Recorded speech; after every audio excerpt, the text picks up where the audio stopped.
दोस्तों आप देख रहे हो हमारे पास है CB350 और ये गाड़ी है अन्वेश भाई की। स्वागत है अन्वेश भाई आपका चैनल पे। Thank you. आज के वीडियो में अन्वेश भाई से सब कुछ जानेंगे कि भाई क्यों ये गाड़ी खरीदी और कैसी चल रही है इतने दिनों तक, ताकि अगर आप लेने वाले हो तो आपको भी पता रहे भाई क्या कुछ परेशानी आ सकती है या फिर कितनी अच्छी गाड़ी आपके लिए हो सकती है। वैसे अन्वेश भाई मेरा पहला क्वेश्चन तो यही रहेगा कि लोग रॉयल एनफील्ड के दीवाने हैं, राइट। फिर होंडा कैसे चूज कर लिया आपने? Royal Enfield was the first priority मेरे पहले भी। जैसे बचपन का प्यार रॉयल एनफील्ड ही होता है। 350 सीसी में अगर कोई भी बाइक अगर दिमाग में आती है तो पहले रॉयल एनफील्ड ही आती है। हाँ। बट इस बार क्या हुआ कि ये CB350 में मैंने एक बार देखी तो इट वाज लाइक कि ये कौन सी बाइक है, ये रॉयल एनफील्ड तो दिख नहीं रही है। ये जो एक्साइटमेंट था कि ये कौन सी नई बाइक है, ये फ्रेश लुक जो मुझे लगा तो वो मुझे एक्साइट किया कि ये इसको एक्सप्लोर किया जाए। और जब मैंने फीचर लिस्ट देखी इसकी, चला के देखा, स्मूथनेस देखा और एक राइडिंग एक्सपीरियंस को मद्देनजर रखते हुए I choose for CB350। Okay, so आपने टेस्ट ड्राइव वगैरह ली इसकी? अच्छे टेस्ट ड्राइव लिया, मैंने पूरा एक्सप्लोर किया। पहले तो मैं रॉयल एनफील्ड गया। हाँ। मैंने मीटियोर चलाई। मुझे क्लासिक नहीं लेनी थी क्योंकि क्लासिक कुछ हद तक बहुत कॉमनाइज हो चुके हैं अभी। हाँ। तो एक फ्रेश लुक में मुझे चाहिए था कि मीटियोर या मैं जावा के पास भी गया, जावा और फिर CB350। तो अभी जैसे मीटियोर में मुझे इशू ये आया कि जब तक मैं चला रहा था तब तक सब सही था। बट जब मुझे वो हीटिंग और वाइब्रेशन फील हुआ तो वो थोड़ा कहीं ना कहीं मुझे लगा कि ये बाइक मेरे लिए नहीं हो सकती है। तो फिर मैं गया जावा के पास। जावा के पास जाने के बाद मुझे ये पता चला कि उसका टॉर्क बहुत ज़्यादा है। हाँ। और बाइक का कैसा होता है, इनिशियल टॉर्क जब ज़्यादा होता है ना, it is sometime very difficult to handle क्योंकि वो जर्क स्टार्ट वगैरह हो जाता है। ऊपर से इतनी हैवी है तो फिर और हैवी भी ज़्यादा है। Java is heavy also. और उसका ट्रांसमिशन जो है ना, गियर इतना स्मूथ नहीं है। तो इसलिए फिर जावा कैंसिल आउट हो गया। फिर CB350 पे आए। CB350 में वाइब्रेशंस भी कम है, हीटिंग इफेक्ट भी नहीं है और इसका इंजन बहुत अच्छा है। जापानीज का इंजन बहुत अच्छा होता है। मेरे पास पहले सुजुकी भी थी तो मुझे एक्सपीरियंस है कि इंजन में तो कोई प्रॉब्लम नहीं आने वाला है। ट्रांसमिशन भी बहुत अच्छा था, लुक फ्रेश था, तो I went with CB350। Okay, so इसकी राइडिंग में आपको वाइब्रेशंस कम मिले, स्मूथनेस अच्छी मिली गाड़ी की। सस्पेंशन चेक किया आपने? सस्पेंशंस भी अच्छे थे। हीटिंग आपने बोला तो अभी इस गाड़ी में क्या, क्योंकि देखो ना जावा के अंदर मेरे ख्याल से हाँ आपको सामने की तरफ रेडिएटर मिल जाएगा। मीटियोर में नहीं है और इसमें भी नहीं है, तो फिर आपको इसके इंजन में हीटिंग नहीं लग रही ज़्यादा? नहीं, बिल्कुल भी नहीं। इनिशियली जब फर्स्ट सर्विसिंग के पहले थोड़ा हीट होती थी गाड़ी, बट एक बार जैसे फर्स्ट सर्विसिंग हो गया उसके बाद मक्खन, ऑयल चेंज वगैरह सब हो चुका है इसका। तो उसके बाद तो हीटिंग इफेक्ट ना के बराबर है। तो यार हीटिंग हम चेक कर पाते जब हम लॉन्ग टूर कर लेते हैं या फिर बहुत देर तक ट्रैफिक में खड़े हैं, मान के चलो इंजन लगातार चल रहा है तो पता चलता है। तो कितना आपने इसको चलाया है? अभी मेरा जो कम्यूट है, एवरीडे का कम्यूट मेरा 35 किलोमीटर्स अप एंड डाउन है। तो मेरा लगभग 70 किलोमीटर्स एवरीडे हो जाता है। उसमें इवनिंग का ट्रैफिक पुणे का सबसे ज़बरदस्त है, तो उसमें सब कुछ टेस्ट हो जाता है। जैसे अगर खराड़ी बाईपास का ट्रैफिक देखोगे तो कभी कभी मेरे को आधा घंटा एक ही स्पॉट पे रुकना पड़ता है। क्लच ब्रेक, जितना इंजन पे जोर होता है उतना हीटिंग हो जाता है। बट इसमें इतना रफ चला के भी हीटिंग इफेक्ट बिल्कुल भी नहीं था। थोड़ा था बट ना के बराबर था। तो इसलिए ये गाड़ी आपको कितने प्राइस पे पड़ी, और अगर आप वहीं मीटियोर वगैरह को चूज करते तो कितना प्राइस डिफरेंस आपको दिख रहा था? प्राइस डिफरेंस इतना नहीं था। जैसे अभी ये मुझे एक्सेसरीज, मैंने विंडशील्ड लगाया और ये बैक रेस्ट लगा के मुझे 270 का पड़ा। और मीटियोर में वो उसमें भी कलर्स है, मीटियोर्स में बहुत सुपर नोवा और वो सब कुछ कलर्स वगैरह है। बहुत उनकी रॉयल एनफील्ड का एक चीज़ है कि रेंज बहुत ज़्यादा है उनकी। जैसे 250 से लेके तो 290 तक जाती है meteor, I am not wrong. तो उसका प्राइस पॉइंट अगर मैं लेता, मतलब 2 ट्यून कलर्स लेता, मैं मिक्स कलर्स लेता, तो शायद मुझे 5-10 हज़ार ज़्यादा हो जाता इसके मुकाबले। तो ये थोड़ा ये भी था। और इन्होंने ज़्यादा वेरिएंट्स भी नहीं रखे, सिर्फ 2 है, डिलक्स और डिलक्स प्रो। और कलर्स भी सिंपल कलर्स है। तो बट कलर्स काफी अच्छे और क्लासी लुक के साथ, क्लासिक लुक के साथ क्लासी फील आता है कि आपने मरून कलर ले लिया है। अच्छा, मैं आपसे ये पूछ रहा हूँ कि आप जैसे 70 किलोमीटर डेली अप डाउन कर रहे हो, हीटिंग इशू नहीं है, बहुत अच्छी बात है। वाइब्रेशंस मैंने भी चलाई है, मीटियोर के मुकाबले या रॉयल एनफील्ड की क्लासिक के मुकाबले काफ़ी हद तक कम है क्योंकि इंजन में इन्होंने काफ़ी बैलेंसिंग वगैरह करी है। मुझे ये जानना है कि भाई 70 किलोमीटर्स में ये गाड़ी एवरेज कितना निकाल रही है?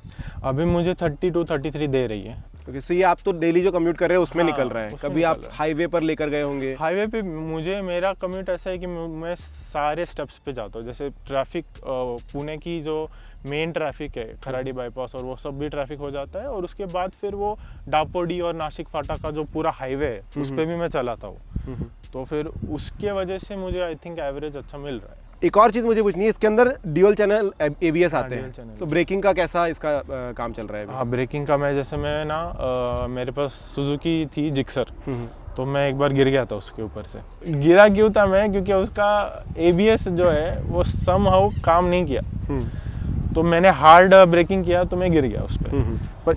इसका कैसे है कि ड्यूल ABS अभी तक मुझे बहुत अच्छा लगा एक, क्योंकि जब हम लोग हार्ड ब्रेकिंग करते हैं ना तो आपको कॉन्फिडेंस मिलता है कि गाड़ी रुक रही है, हाँ। गाड़ी स्लिप नहीं हो रही है, तो इसका मतलब है कि ड्यूल ABS अच्छे से काम कर रहा है। और ऊपर से this is a cruiser bike, वो स्पोर्ट्स बाइक थी तो उस पर फर्क गिरता है, बट आई थिंक अभी तक तो ड्यूल ABS, और ऊपर से it has a traction control also, जो कि रॉयल एनफील्ड की किसी भी बाइक में नहीं है ट्रैक्शन कंट्रोल, इसमें ट्रैक्शन कंट्रोल भी है, ड्यूल ABS भी है, तो स्टेबिलिटी और एडवांस हो जाती है। स्विचेबल नहीं है ट्रैक्शन कंट्रोल, लेकिन स्विचेबल बंद है, नहीं कर स्विचेबल है, बंद कर सकते हो, बंद कर सकते हैं। ओ वाह, सो कभी अगर ऑफ रोड वगैरह गाओ तो भाई बंद कर हाँ, लेना, बंद अगर कर आप ले सकते लेते हो तो। हाँ।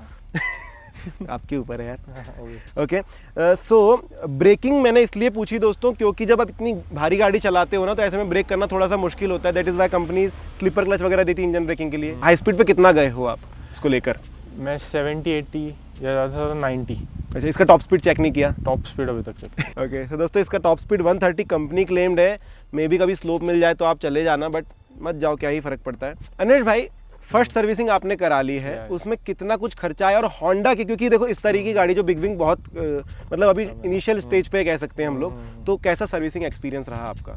हाँ, तो होंडा ने ना सर्विसिंग के ऊपर बहुत ध्यान दिया है। जैसे अगर आप लोग पहले ही उस सर्विस सेंटर में जाओ तो आपको लगता है कि we have bought a premium bike, क्योंकि आप जब जाते हो तब आपको एक अच्छा फील आता है गैरेज का, जो भी है क्लीनलीनेस है, प्रोफेशनलिज्म है, उनके डीलर्स भी जो भी वहाँ पे रिसेप्शनिस्ट है या जो भी वो होते हैं, वो बहुत ही ज़्यादा आपको ये करते हैं कि बाइक सर्विस हो जाने के बाद भी कॉल बैक करते हैं कि कुछ प्रॉब्लम आया नहीं आया। तो ये बहुत ही अच्छा होंडा का सर्विस सेंटर सब जगह पे है।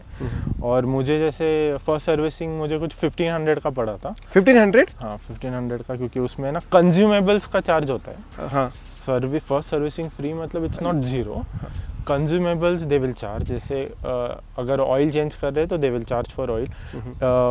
ये फिल्टर भी चेंज करते हैं तो फिल्टर इज अ कंज्यूमेबल, तो फिल्टर का भी वो चार्जेस लेते हैं। Filter as in air filter? हाँ, एयर फिल्टर। ओके, एक और चीज़ मुझे पूछनी है, जैसे आपके मीटर पे मैं देखूं तो 1500 किलोमीटर के आसपास चला ली गाड़ी, 1498 लिखा हुआ है, एकदम वास्को डी गामा ही आया है। तो मुझे ये पूछना है कि चेन के ऊपर आपने कम से कम 4 से 5 बार, क्योंकि हर 300 किलोमीटर पे मेरे ख्याल से उस पर लूप करना होता है, क्योंकि ओपन चेन है आपकी।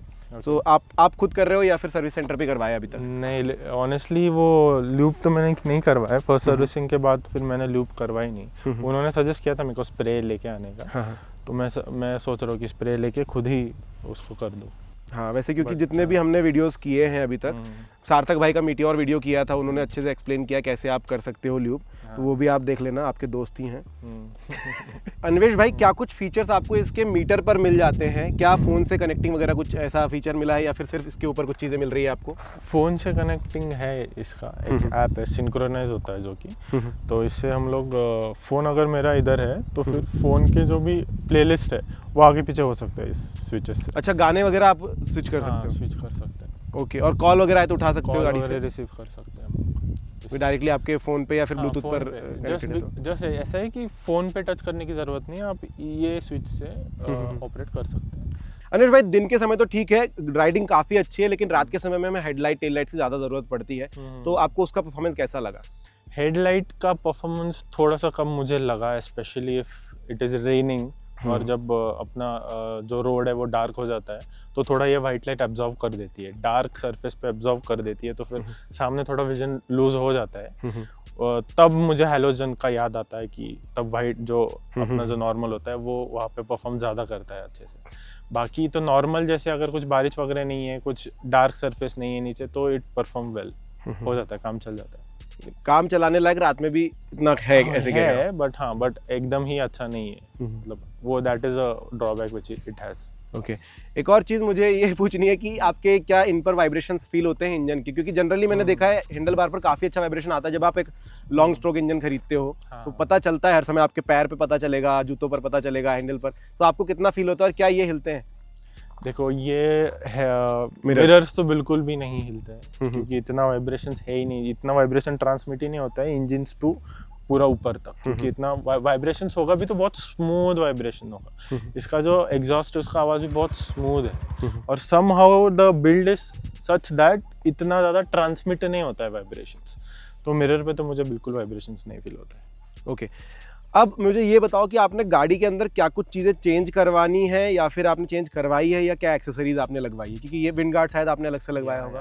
तो मैंने तो बेसिक जैसे विंडशील्ड मैंने लगवाई है, फिर बैक रेस्ट मैंने लगवाया है, और एक होल्डर, वो तो बाहर से लगवाया, मोबाइल होल्डर। हाँ, मोबाइल होल्डर। तो बस इतना ही। अभी मैंने ये जो विंडशील्ड और ये लगाने का ये की तात्पर्य था कि बाइक इससे और बड़ी लगती है, it gives a big bike वाला फीलिंग।